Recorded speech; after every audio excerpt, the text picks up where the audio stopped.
ఇంక నిద్ర రాదేమో ఆయనకి. ఈ రోజు నుంచి మొదలైపోయింది నిద్ర రాదు. ఓటమి రోజు నుంచి నిద్రపోలేదు, ఇంకా అసలు నిద్రపోడు. చేసినవన్నీ అలాంటివే, చేసినవన్నీ అలాంటి చేష్టలు. భానుప్రకాష్ రెడ్డి నాకు అనిపిస్తుంది నిజంగా మనం ఎన్నో డిబేట్లు చేసాం, 5 ఏళ్ల పాలన మొత్తం చూసాం కదా.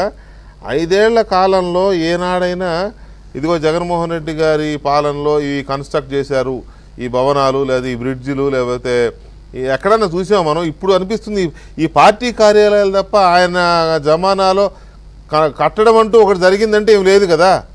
ఇవి మాత్రం అద్భుతంగా ప్యాలెస్లు కాగా కనపడుతుంది ఒక్కొక్కటి. ఆయన ఏ రోజైనా ప్రజల కోసం పనిచేస్తారా వెంకటకృష్ణ? ప్రతీకారంతో పనిచేసిన ముఖ్యమంత్రి జగన్మోహన్ రెడ్డి. ఆయనకి ఆలోచన కాకుండా ఇంకేముంటుంది? ప్రజల కోసం ఒక్క రోజైనా ప్రజల కోసం అది కట్టాలి, ప్రజల కోసం ఇది కట్టాలి లేదు కదా. ఆ పార్టీ కార్యాలయాలు కూడా ఎవరికి చెప్పి కట్టించుకుంటాడు. దాన్ని ఏదో ఉంటుంది కదా పార్టీలో. మనం ఏమనుకున్న వాళ్ళం అంటే జగన్మోహన్ రెడ్డి హయాంలో ఒక ఇటుక పెట్టలేదు, 30 మట్టి పోసింది లేదు, ఎక్కడ నిర్మాణాలు లేవు, ఏమీ లేవు అని అనుకునేవాళ్ళం. ఎందుకులే ఉన్నాయి, అయ్యో కనపడుతున్నాయి కదా బ్రహ్మాండమైన భవనాలు. నేను ఎప్పుడు చూడండి ఆఫీస్ అట్లా ఉంటుందా? పైన రుషికొండ ప్యాలెస్, కింద ఏమో పార్టీ ఆఫీసులు. ఇది అదే రాచరికం అనుకుంటున్నారు జగన్మోహన్ రెడ్డి గారు. అధికారం శాశ్వతమని అనుకున్నాడు 5 సంవత్సరాలు. మీరు చేసినటువంటి ఆగడాన్ని ప్రజలు ఈరోజు తిప్పికొట్టారు. చెంప చెల్లుమనేటట్టు ఈరోజు ప్రజలు తీర్పిచ్చారు. ప్రజాస్వామ్యంలో ఇలాగే ఉండాలి, ఇలాగే ఉండాలి. మీ ఇష్టానుసారం వ్యవహరిస్తే చూస్తూ ఊరుకుండేదానికి కాదు. కనపడుతున్నాయి బుల్డోజర్లు ఇప్పుడు టీవీలో ఏబిఎన్ స్క్రీన్ పైన. అలాంటి బుల్డోజర్లకి ఇంకా చాలా పని ఉంది ఆంధ్రప్రదేశ్లో. ఈరోజే బెదిరిపోతేలా? ఈరోజు బెదిరిపోతేలా జగన్మోహన్ రెడ్డి గారు? మీరు చేసినటువంటి పనులకి బుల్డోజర్లకి చాలా పని ఉంది. మేము సక్రమంగా పోతున్నాము, చట్టాన్ని ఎక్కడ అతిక్రమించలేదు. మా ఎన్డీఏ కూటమి చట్టాన్ని ఎక్కడ అతిక్రమించలేదు. చట్ట పరిధిలో ఏం చేయాలో చేస్తాం. కక్ష సాధింపు ధోరణితో మేము చేయట్లేదు.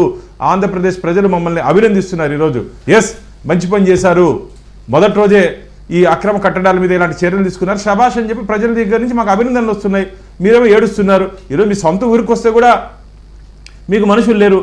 తొందరలోనే ఓదార్పు యాత్ర, మిమ్మల్ని ఓదార్పు ఇచ్చేదానికి వచ్చేటట్టున్నారు జనాలు. మీరు పోవాల్సిన అవసరంలో ప్రజల దగ్గర. జగన్మోహన్ రెడ్డి గారు మీరేదో షెడ్యూల్ పెట్టుకున్నారు ఓదార్పు యాత్రని.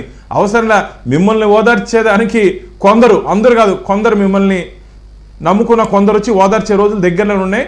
కాబట్టి ఇక్కడికైనా సరే మీరు 11 స్థానాలకు పరిమితమైనారు. మళ్ళీ ఇంకోటి చూశాను నేను, ఇంకా రాబో 5 సంవత్సరాల్లో సింగిల్ డిజిట్ పరిమితం చేస్తారంట.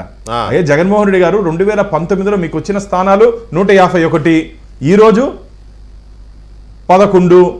అసలు నెక్స్ట్కి 1 వస్తుందా మీకు?